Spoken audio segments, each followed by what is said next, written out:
The Grow My Cleaning Company podcast helps owners of cleaning companies just like you to grow your company and yourself so you can make more money and finally get the time and money freedom that probably got you into this business. Discover how to automate and create systems that allow you to grow like crazy without losing control. If you dig the show and want to show some love, subscribe, rate, and review on iTunes. It really helps. Enjoy the show. Hey, Cleaning Nation, Mike Campion here with what I might be becoming one of our regular guests. This is Jackson Picky Pinkowski. He's one of our paid traffic guys here, and generally maybe the nicest male staff we have or team member we have. Can't go female because I think Tracy, well, Suzanne and Lindsay are definitely nicer than all the dudes. Tracy, probably same, but of the fellas, you might be the nicest. So there's that. Anyway, Jackson and I just got back from San Antonio, Texas, which was a little hot, but other than that, I found it to be lovely. We do 3 times a year for our Next Level Millionaire Mastermind groups. We do an event and they are always pretty awesome. And I'm always bummed we can't have more. Like, I was always like, I want to share this with Cleaning Nation. So I figured today we would just go over kind of it was a 2-day event for the Next Level, 1 day for Millionaire Mastermind, 3 days total. Just kind of see if we couldn't condense some of the big key chunks that were there and give them to you guys since you weren't able to attend. So I've got thoughts, Jackson, but I always love I am on stage a little more than Jackson, so he gets to be the observer more. So he's probably got a better perspective, and I'm always exhausted afterwards. So I go home early after dinner and Jackson stays out late. So you probably have a better observation story or a handle on things than I do. So what was your takes of what were the big things people needed? What were the big takeaways they got? What are the big value we could squeeze out of that event for our friends here in Clean Nation? Yeah. So I will say it was hot, but it was a good hot. It was nice. It was nice and hot. I like it. I wouldn't say everybody, a good chunk of people were like, oh, it's so hot. And then they would go inside. Oh, it's so cold. No, it was really nice. But in terms of takeaways, I think on the first day, Monday, kind of the biggest thing that stuck with me and seemed to stick with a lot of people too, is their business. Yeah, I guess like their identity of what their business is, or how their business works for them, or how it doesn't work for them, or how they're losing the potentially. Even as successful as some people are, or as successful as they perceive themselves to be, their identity kind of gets lost in their business, which can in turn, lead to decreased motivation or drive, right, to do something else, or to grow the business even further, right? They get sucked up into being this business owner, and the business becomes like such a big part and big chunk of them that a lot of their other identity is lost, whether that be like their family values or something like that. And I think we had some people equate it to when you become a parent, right? You kind of lose your, not to be like you're self-centered or anything, but all the focus goes on your children, right? And that seems to have happened a lot with the business, with a lot of people within the business. And so being able to discuss that and learn of ways to, break apart from that, let the business work for you, and realizing you can disconnect yourself more and more from the business without you losing it. I think a lot of people have that fear is if I step away or if I stop doing X in the business, then my employees won't respect me or the business is going to fall apart, which is just, not the case, right? Because you follow these systems, because you have these systems in place, your business can exist without you. And that's kind of the goal that you want to have, right? You don't want to have, like, the business shouldn't only run if you're involved in it or if you're working on it, or if you're working in it, because then at that point, the business is running your life versus you running the business, right? Is that kind of what we've talked about? Like, that's what I took away from it, at least. Agreed. I would go so far as to say if your business can't run without you, you don't have a business, you have a job, because if you don't show up, you don't get paid. So yes, I think that, and that, by the way, this is for the Millionaire Mastermind group. So a lot of these guys were at a really enviable position in that they did have the systems and processes and culture to step away.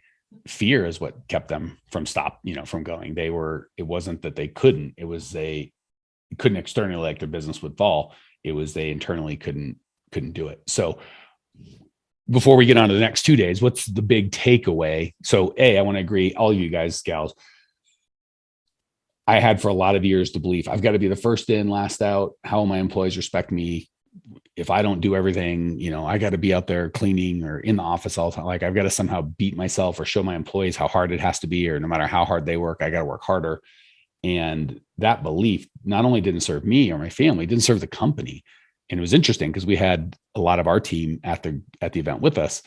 And I was able to say to the guys like, hey, I oftentimes take chunks of time and I'm not around and let you guys handle most of the day-to-day operations on your own.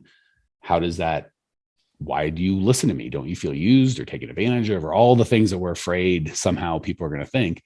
And from what I heard, and feel free to correct me, Jackson, what I heard was they go, no, we would be if you are doing the day-to-day, who's running the damn company? So I got the feedback that you guys seem to appreciate somebody working on the company so you guys can work in the company in an effective way. Did I hear what I wanted to hear? Or was that that's right. It's I mean, in the I think I even said this, is like, I don't care what you're doing, Mike. Like, and I would go so far as to say, I don't think many people in Grow My Cleaning Company or any company at all, like, I don't care what you're doing. It's your time. You can do what you want. I want you to do what you want. But you've set up the company, and most people have set up the company that each person, we know what we need to do on a daily basis, on a weekly basis, on a monthly basis. And you've set it up in such a way that I don't have to interact with you, or I don't feel like I have to interact with you to get my things done. And so the weight isn't on you. The weight isn't on the company. The weight's on me as my job title, my employee, to get the stuff done, which is, as it should be, as opposed to having to bug you or having to interact with you, take time out of whatever you're doing to get the stuff done. And that's kind of, I think, the fear that people had was that they think too much that the employees need to see that face or need to see you, grinding away. But in the grand scheme of things, they don't. They don't care. That is such a global lesson. I want to reiterate it so no one misses it or just hears the context in which Jackson's sharing it, because that can really be of value for your whole life. The best way I've heard it told is when we're in high school, we're worried, like, this guy is going to think I'm not cool, or this girl is going to think I'm not handsome, or they're going to whatever. And you go to your 10-year anniversary and it's like a lot of stress. And I'm 48, so I didn't go to my 30-year anniversary, but that's the stage of life I'm at. But I did go to my 20. At the 10-year, there's a lot of puffing of the chest, and the girls all want to be good looking or married to a good guy, and the guys all want to be rich or married to a good woman. And there's a lot of puffery, worrying about what people are going to think. And kind of by the 20-year anniversary, we realized they weren't thinking about us at all. They were thinking about themselves and what we thought of them. And everyone's kind of wrapped up in their own thing. And when you realize that, it gives you a lot of freedom. Like I've got a little 6-year-old who at some point is going to be in high school, and I want them to realize they don't care about you, not because they're bad people. They got their own things going on. So it works in high school with cliques and with friends and with perceived boyfriends and dates. They are not thinking about you. They're thinking about themselves. And when it comes to most interactions you have with other humans, they're thinking about themselves. And that goes with clients. If some of you are out there, oh my goodness, they need me. If I don't clean, everything will fall apart. I have to personally do it. Until you don't clean. And then 10 seconds later, they don't care. They're completely over it. It's just fear. Same with the employees. If I'm not there, I don't think they're worried about me. And Jackson said it in a very honest way. I don't think he meant it hatefully or lovingly. He just meant as the fact is like, no offense, Mike. I love you as a human. I care about you as a person. But what you do with your time, I don't care. Is my paycheck getting clear? Are we helping our clients? Like, is everything working as you told me it would work? If so, what do I don't give a crap. Like, obviously if his paycheck didn't clear, he needed help to do his job that he needed me. And I did, he needs the things he needs to do, but he's like, as long as I have the tools to do my job and everything's working as is, I just don't care. So that's a huge lesson. I would take that in life. Yeah. There's a lot more valuable than just from employees. Go ahead. I mean, like, especially, like as the world's becoming more remote, right? The past 2 years, people working remotely, people interacting remotely, the time to actually be in touch with someone has shrunk so much, because you can message someone and get a thing into them instantly. But like you said, you think so much more about someone else than they're actually thinking about you. So like if you have a customer that emails you back and you think, oh, I don't know, say it comes across at like 10 o'clock at night and you're getting in bed or you're hanging out with your family and you think, oh, I got to stop everything I'm doing and just reply to this person. Otherwise they're going to get super upset. Guarantee you, they don't care. They're not going to, you send it at midnight versus, 9 a.m. the next day. If you send it noon the next day, majority of the time they're not gonna they're not sitting there thinking, oh, Joe Schmo on the other end sucks, he didn't reply in a timely manner. No.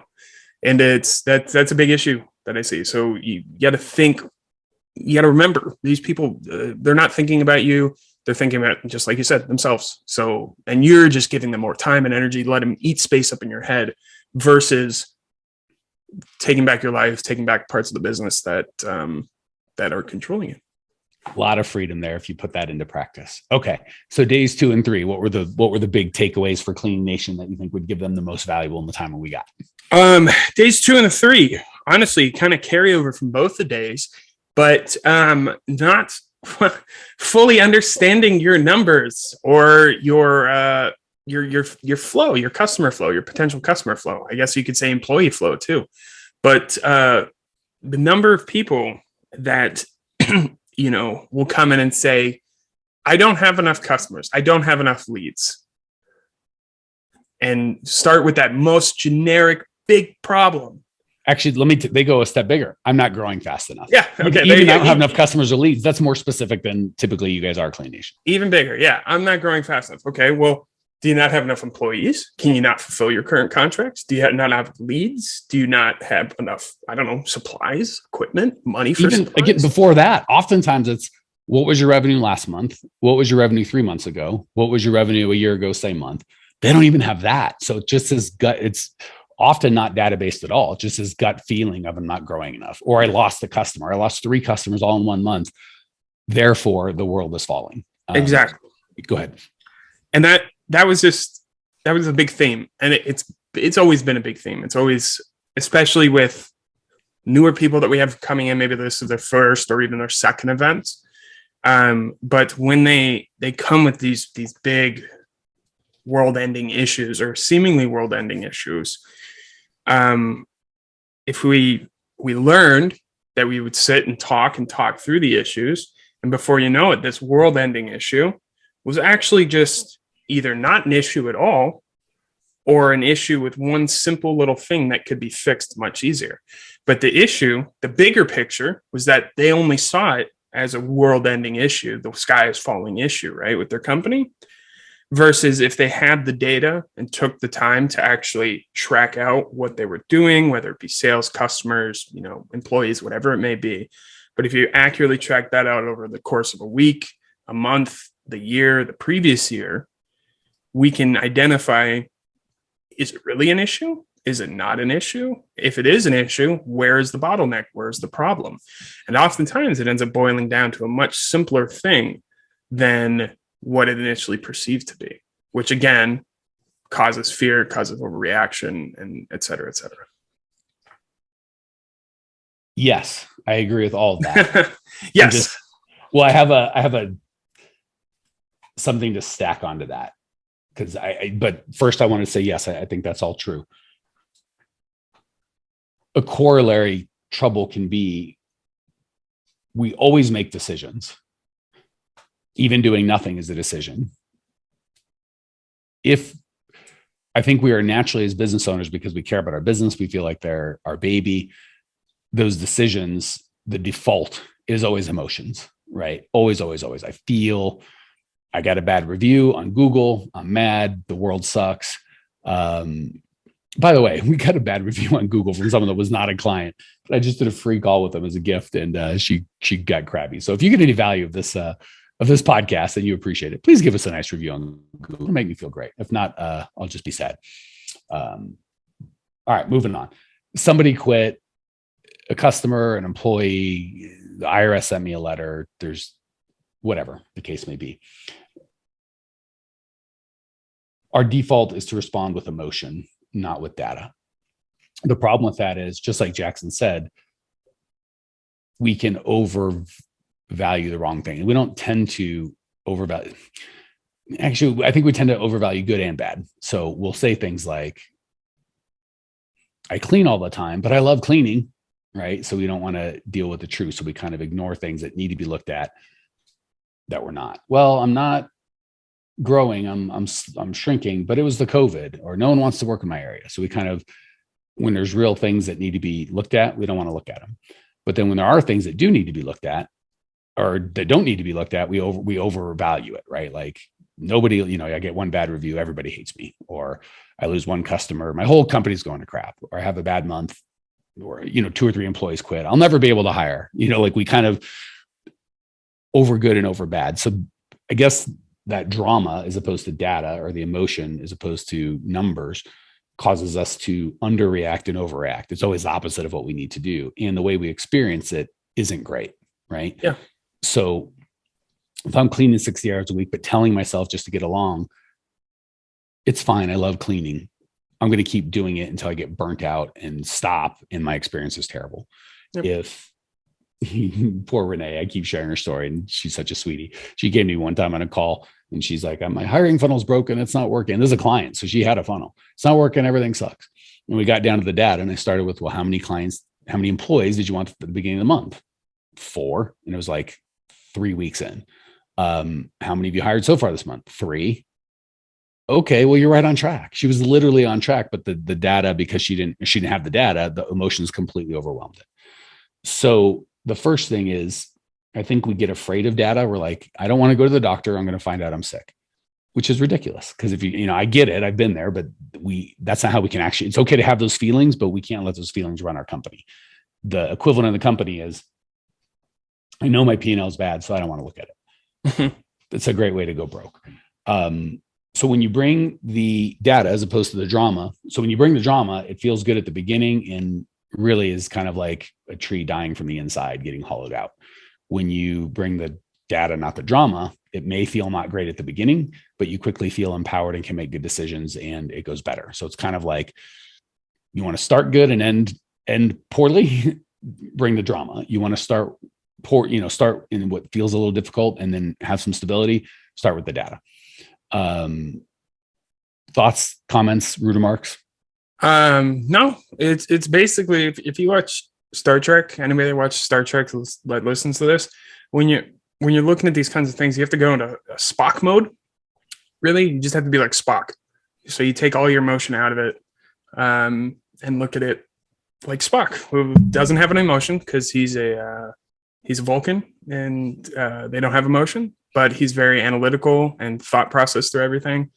So it doesn't mean you have to remove emotion entirely from your life like they do. But when you're going through these things, the more you practice this, the easier it'll be. And it'll be a big relief as well, because I see it. I interact with a lot of people a lot of times, and they always start out just like this, super emotional on all the issues they're having. And after a month, after 2 months, after 3 months, you can see the difference. They, instead of coming to the calls, they go, okay, Jackson, this is, they come to the calls yelling, hollering about something. And by month 2, month 3, they come to the calls, okay, these are the numbers. I think this is where the problem is. What do you think? I agree. Let's do that. And then they're like, okay, cool. Thanks. I just wanted that reassurance. So it's really nice to see, but I agree. Let's detract the anger, the emotion, the sadness, whatever it may be out of it. So let me distill that down into what a clean takeaway that you guys can start putting into practice today. So part of what we do for the clients that we work with is it's a little easier when you have a coach or someone working through this with you, right? So obviously, if you've got a coach that you love, that's good. He'll do this, or they'll do this with you. If you don't, you can still do it on your own, right? A lot of times people go, well, I'm not going to get the coaching, and they don't do any of it. It's like, well, you still got to do the stuff. Like, it's obviously easier with a coach, but if you're going to be successful, these things need to happen. So if you can't do it without a coach, for crying out loud, hire a coach. If you can do it without a coach, you still might need a coach, but at least now you got to swing and shot. But don't just abandon the concept because, you're not going to hire someone, but then you just be like, I'm not going to do it. Okay. So what that can look like day to day is just like Jackson said, when people, for us, there's two main, not for us, for all cleaning companies, there's two main funnels. Once you get the foundation down of your core values and how to charge right and who to charge and what your niche is and cash flow and all that kind of stuff handled, there's two main funnels: client attraction, employee attraction. That's it. If you've got a steady stream of good employees coming in, that more than you can hire, and you've got a steady stream of clients, more than you can take on, your business, and you've in your foundation set, you got yourself a business. This thing's going to run pretty easy. That said, what that can look like is, and same thing. When people first come, they're like, my generalized statements, my fun, I can't get any, no one wants to work. Everyone's cheap. No one wants to pay. There's all these emotional statements of opinion. And Jackson and my response is always the same. If it's hiring, no one wants to work. No one's got a car. The government's terrible. The COVID says this. They come in with 20, 30 seconds of whatever emotions that make them feel terrible, don't help at all. And our response is always the same. Great. How many applicants interview starts did you get and stops did you get over the last 30 days? And once we dive into that, applicants interview starts, stops. That's really what we're looking for. Budget, right? How much did you spend for those? We can kind of get the key details of what's going on. And almost never is it your whole hiring funnel is broken. All the things that you made up are not true. It's, I didn't get enough applications. Or I got enough applications, but not enough people showed up to an interview. Or enough people showed up to the interview, but I didn't hire enough. Or I hired enough, but too many quit. Or I had to fire them because they're a bad fit for whatever, whether they quit or I fired them, they're a bad fit. That's it. Just those four things. And we can make up all sorts of manner of non-truths. But the reality is there's someone in your area right now walking to a McDonald's, 27 minimum wage employees doing worse jobs with a worse culture than your company should be doing will serve you. So when you say no one wants to work, that's not the case. Or if you've got a competitor that's in business and making money, somebody wants to work somewhere out there. So that's what that looks like there. When it comes to growing, no one wants to stay. No one wants to pay any money. I don't have any money. Like, we're not growing, blah, blah, blah, blah, blah.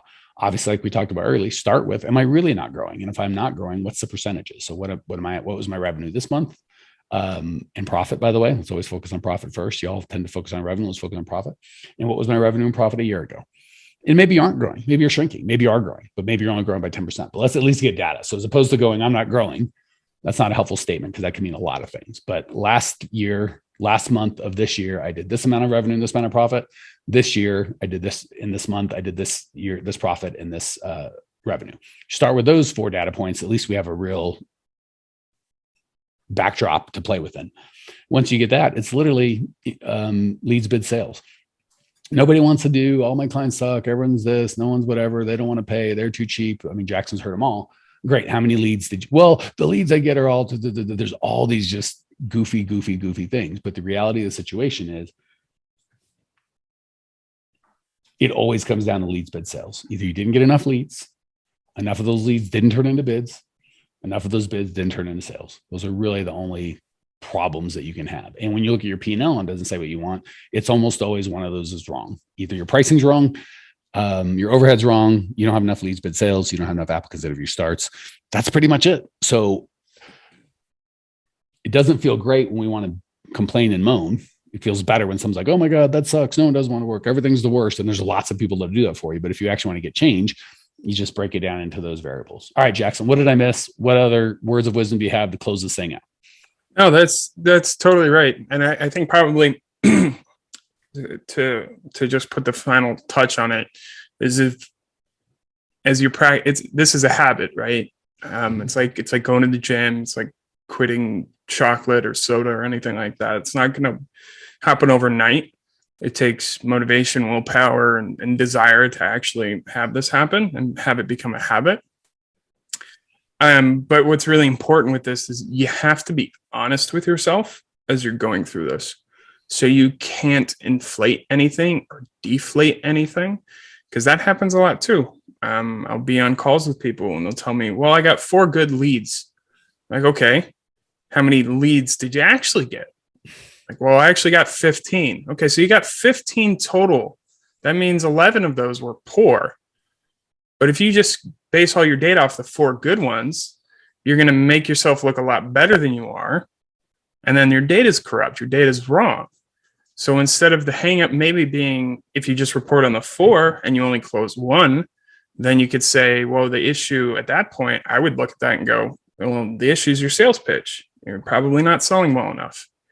versus if you have 15 leads and you only had 4 were actually qualified, well, that's a whole different problem. That means your issues at your ad level, most likely. You're not qualifying the right people. You're getting junk people. Your targeting's off, something along those lines.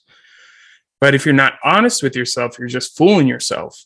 So you could be the best, but I have all the right data. I have the data. But if it's wrong, if you're specifically omitting good things or bad things or any things, then you're just falling back into the bad habits. So you got to do it. Be harsh with yourself sometimes, but you want to be as honest as possible when you're setting up this habit. And we typically don't omit. We overshade the data with our emotions again, right? So as opposed to just flat out emotions, it's I got 15 leads and only one person bought, so everything sucks. A beautiful thing I would look at is kind of going to what's the goal, what's the result. So oftentimes we look at, let's say you got 15 leads and you did 4 bids and you got 1 sale and you're residential and that sale's $300 a month. Average client stays 2 years. That's $7,000. Let's say that all those 15 leads and that 4 bids cost you 2 or 3 hours and $186. We could bitch or complain at the fact that, oh my God, my leads suck, everything sucks. Or we could go, wait a second, how do I 10X that? Right. So just because sometimes things don't feel right, we feel like we should be closing more or selling more or doing whatever, our leads suck, we could still be getting our result. As long as we're getting a result, that's what we want to focus on. All right. We could do this mini moons, but try to keep these in nice bite-sized chunks. So big takeaways, bring the data, not the drama. You are not your business. No one's thinking about you. Kind of really look at your business the way you want it. A little, I don't want to say cold-heartedly, but with logic, right? And emotion is an amazing thing. Let's just keep it under control. So we're in charge of it. It's not in charge of us. If you're like, this is all good, but I need more, go to growmycleaningcompany.com. Over 800 podcasts. There's a on-demand training that's amazing. Shoot me a text. Lots and lots of resources. Growmycleaningcompany.com. Check it out now. See you there. Well, here we are, the end of the podcast, and you made it. Great job.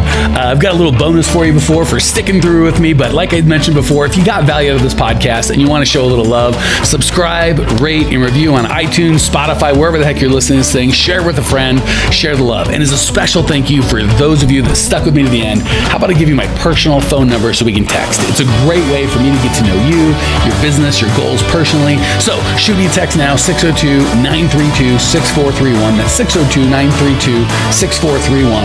I am the only one who responds to these texts, and I will personally respond to everyone I possibly can as long as this number is manned. Don't know how long we're going to keep this at the end of the podcast, so grab it now. 602-932-6431. Give me a text. Say hey. Can't wait to meet you.